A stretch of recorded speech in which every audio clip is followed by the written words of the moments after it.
Hello, everyone. It's your buddy Jayrassic, and welcome back to another episode of the Henry Dorley Zoo in Omaha, Nebraska. And here we are going to be doing a backstage video. That's right, for all you backstage nerds, this one's for you. So, before we get into it, I just want to apologize. Sorry for not getting out any content out last week. It was a very hectic week as I was doing literally 16 and 18-hour tours last week. Now that things are opening up more, the vaccine is out, people are coming out more. It's just been a lot more busy in our community, and nonetheless, I'm there to patrol the community, make sure people aren't doing anything stupid and people are safe. So, nonetheless, that's kind of what I've been doing lately. In the meantime, I've still been trying to get as much playtime as well as recording. It's just been pretty hectic. So again, I apologize for not getting anything out last week. I'm going to try and get 2 weeks out or 2 videos out this week instead. So to kind of give you some information about the Light Jungle, as I mentioned in a previous video, this was back in '92 the largest rainforest in the world. Got several awards. I believe it's now just one of the largest in the United States. I think there was one in Europe that has now surpassed the size of the Light Jungle in Omaha, Nebraska, but just barely. I think it's like maybe a half an acre or a quarter acre larger than the Light Jungle. But details are details. I still love the Omaha Light Jungle. I ain't gonna complain about it not being the largest or not. So one thing that the Light Jungle did, and got lots of recognition with Omaha Zoo did, is that they actually recreated an entire rainforest habitat through computers and digital climate control and so forth. And the way they did it was just very unique. There was a video about the Light Jungle backstage, and I'm going to try and find it. If I can find it, I'll put it in the link down below. And it's just really crazy. It's about a half-hour, 45-minute video, but it's really cool on how they discuss how they got the habitat or the reproduction of a rainforest indoors. And there's a lot more than what you see. In fact, I did not know this, but they release bugs. I mean, just lots of substrate and insects within the Light Jungle. Mostly, they go ahead and release ladybugs to eat a lot of the aphids and stuff like that, but they also release like cockroaches. There's hissing cockroaches in the Light Jungle, and so many other types of insects, spiders, mantis, mites, springers, even some Midwestern ants. They didn't put any like fire ants or anything like that in there because, well, A, they're just absolutely vicious and hard to take care of, and B, they are an ant keeper's nightmare. If you ever watch Ant Canada, he has a whole series on his Phoenix Empire fire ant colony, which is really actually interesting. I really like how the Ants Canada has portrayed their documentaries to be basically like a nature special, just in their own home. It's really cool on how they were able to do that in the terrariums that they make of basically becoming the maker of worlds and making these habitats. So highly recommend if you're into the documentaries of nature and stuff like that, definitely watch them. And again, it's Ants Canada. Again, I'll put their link down below. But yeah, the fact that how much they do to try to recreate the rainforest habitats is just crazy. They have huge air exchangers that literally you can fit like a whole like you could stand in them. I mean, they're just huge, and they pump out tons of air. I can't remember exactly how many air cubic feet they push a minute, but it's quite a bit. I think it's right around 3,500 cubics per minute or to an hour or something like that. I don't know the exact specifications. I'm kind of cruising on less than 4 hours of sleep right now, so please forgive me. But yeah, and then on top of that, their climate control, again, completely revamped since '92, but they have a complete digital climate control now, which basically has pre-programmed rain showers and stuff throughout the morning and late evening.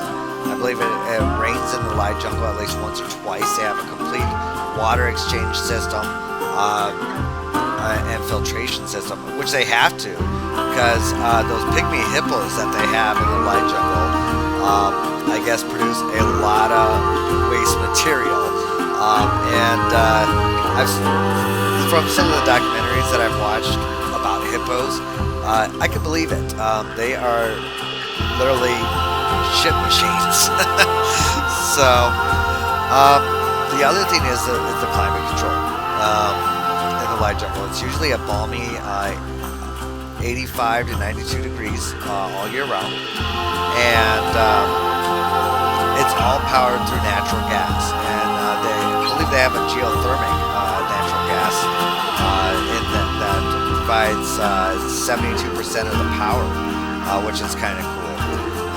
Here you can see I'm actually kind of creating some gas mains. Now, I don't know if the gas mains are in this area.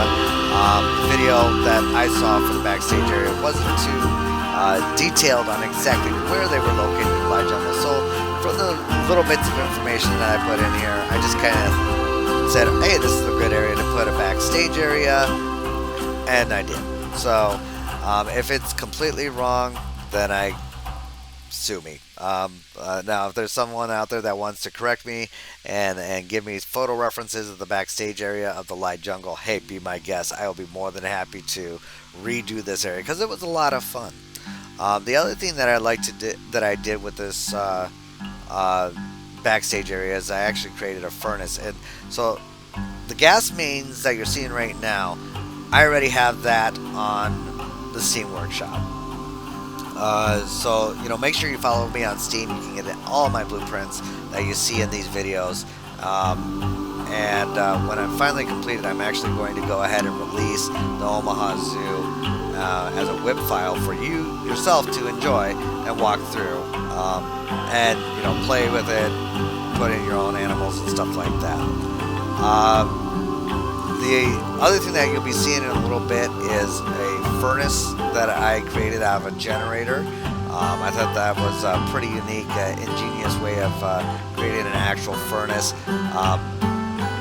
I have two generators in that area, one for power and one for a furnace, but you know what?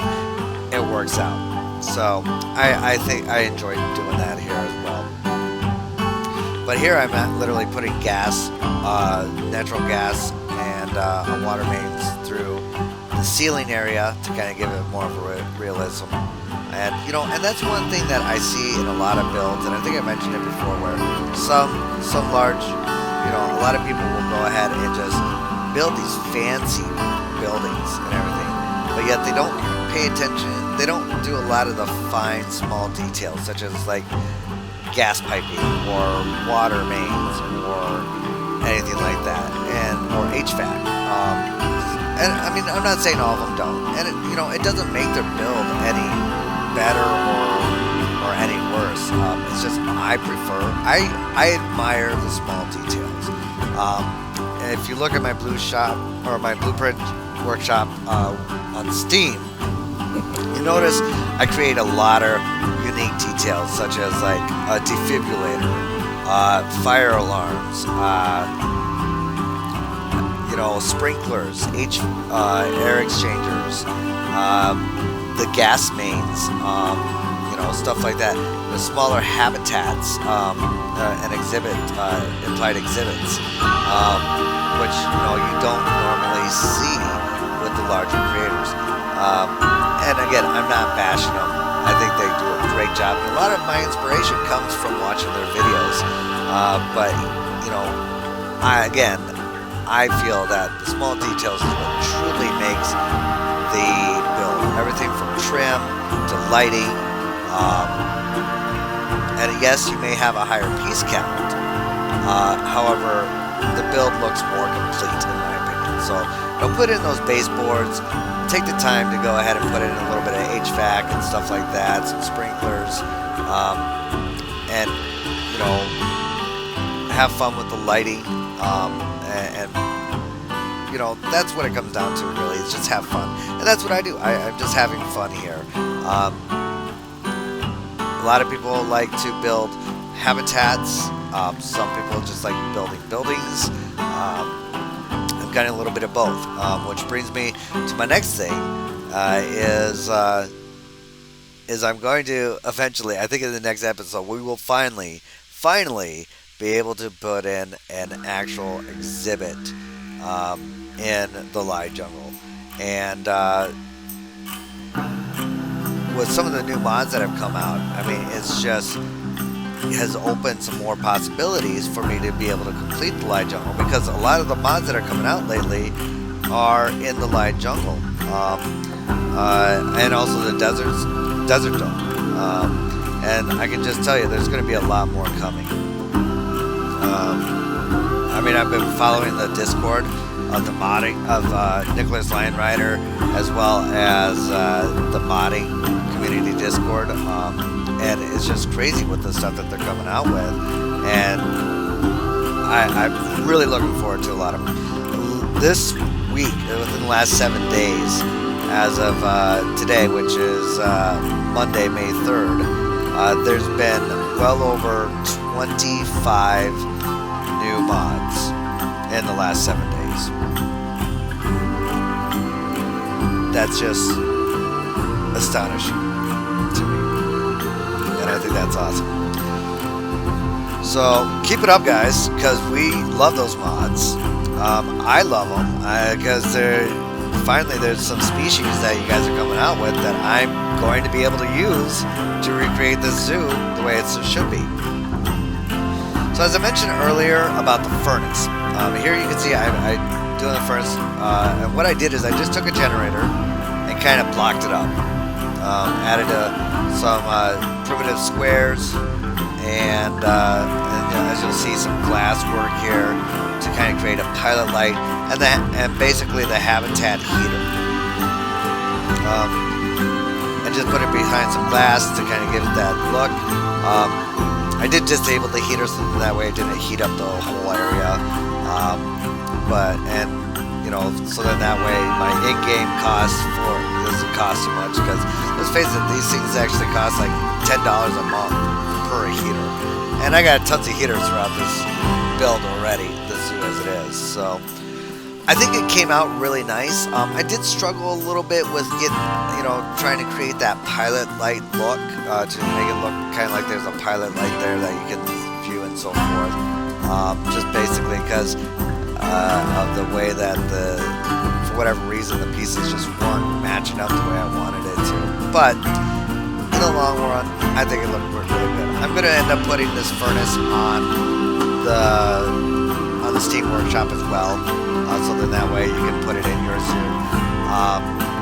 Honestly, like I said, I didn't have to use 2 generators. I just wanted to kind of give it that extra industrial look.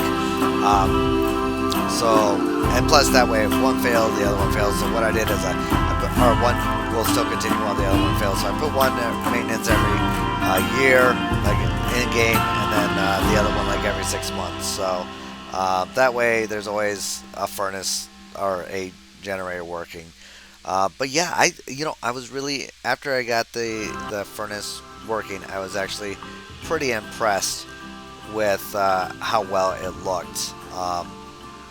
And yeah, so well, trying to think what else we got here, since we only got a few minutes left of this build.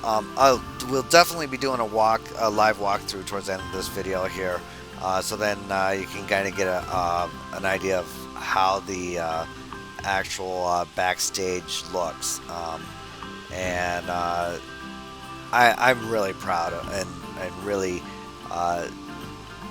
happy with how this all turned out for this build, and I think it definitely was well worth the time and effort for this build. So, as always, definitely like this video if you like what you see. If you want to see something else, definitely put in the comments down below on what you would like to see in this series.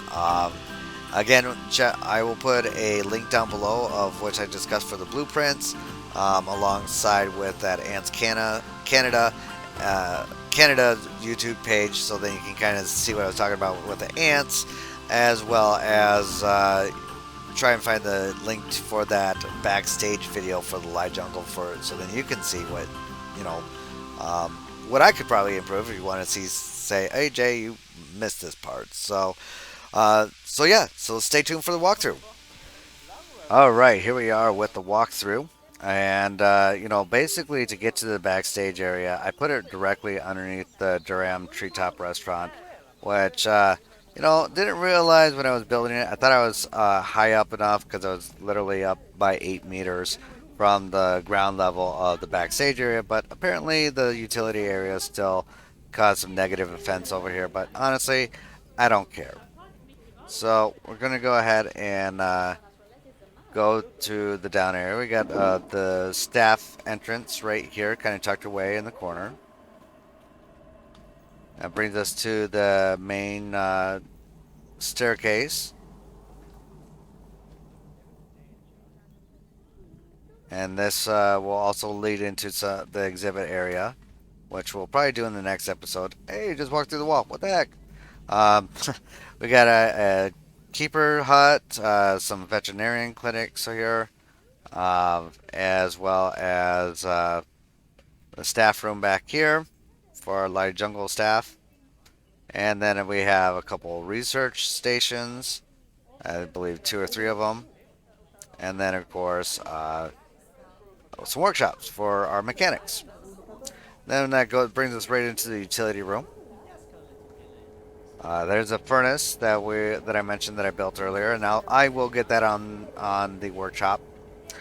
And then of course we have a regular generator here, which I'm thinking about just doing the same thing I did here, just turning that into a furnace as well.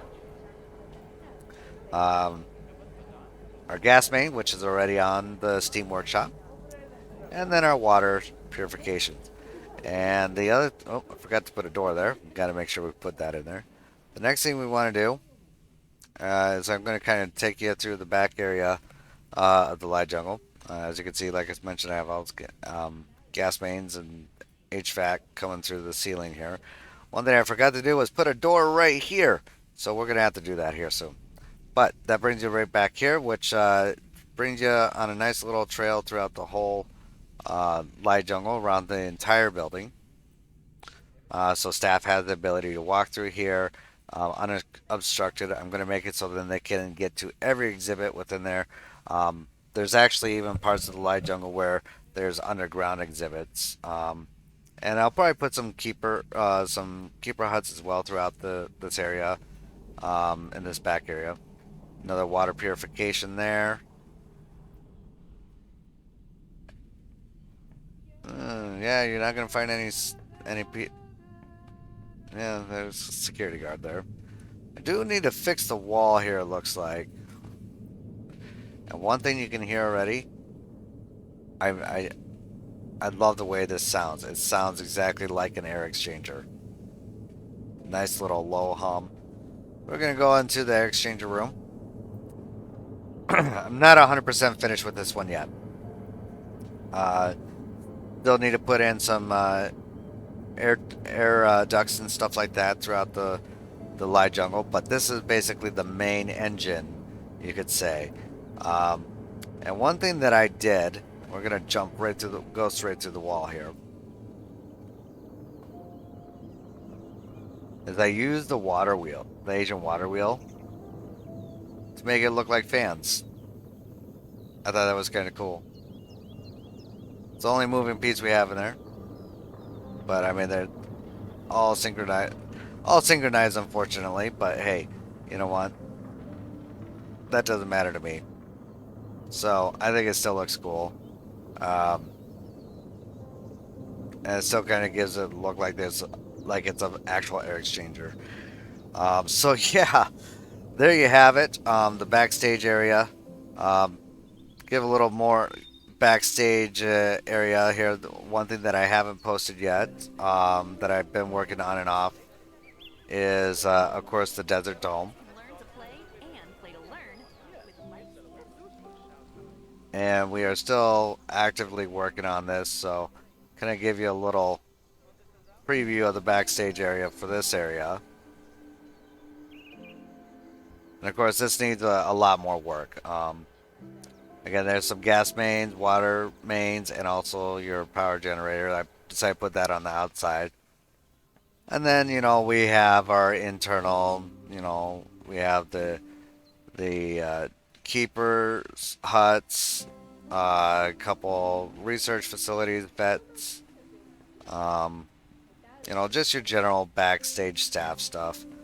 Um, Still a work in progress. I haven't really touched the Desert Dome in a while, but that kind of gives you an idea of what is to come for this area as well. So, even though I don't, there's a sandbox and everything, and we're zooming right across. Even though I had all the research and everything's already unlocked, I wanted to create this so that if someone wanted to do this as a franchise map, they would have that capability to do so.